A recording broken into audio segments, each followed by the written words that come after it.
रावण का क्या लगता था, इसको लेकर अलग अलग रामायण में अलग अलग मत हैं। किसी रामायण में उसे रावण का मामा बताया गया है तो किसी में उसे रावण का पुत्र। वाल्मीकि रामायण के अनुसार प्रहस्त रावण का मामा तथा उसकी मां कैकसी का भाई था। प्रहस्त के माता पिता का नाम सुमाली तथा केतुमती था, जिससे उनके 11 पुत्र हुए तथा 4 पुत्रियां। उन्हीं में से एक पुत्र प्रहस्त था तथा कैकसी उनकी एक पुत्री। बाद में कैकसी के 4 संतान हुई, जिसमें एक रावण था। इस प्रकार प्रहस्त रावण का मामा हुआ। अन्य प्रचलित कथाओं में उसे रावण के पुत्र की संज्ञा दी गई है। वह रावण का शक्तिशाली पुत्र था, जिसने उसके लिए कई युद्ध लड़े थे। वह लंका की सेना का मुख्य सेनापति भी था, जिसने राम रावण युद्ध में शुरुआती भूमिका निभाई थी। उसी के द्वारा लंका की रक्षा के लिए शुरुआती युद्ध किया गया था।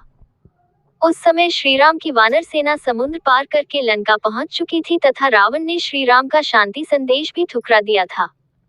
तब रावण ने अपने सभी शक्तिशाली योद्धाओं को लंका के चारों द्वारों पर तैनात किया था।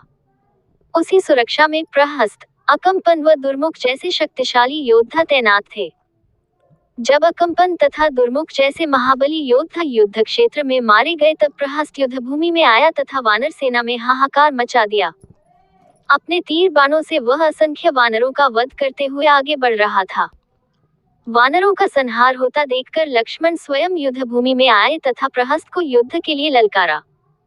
इसके बाद लक्ष्मण तथा प्रहस्त के बीच भीषण युद्ध हुआ तथा अंत में लक्ष्मण ने उसका वध कर डाला। इस प्रकार रावण के एक और शक्तिशाली योद्धा को मृत्यु का मुख देखना पड़ा था।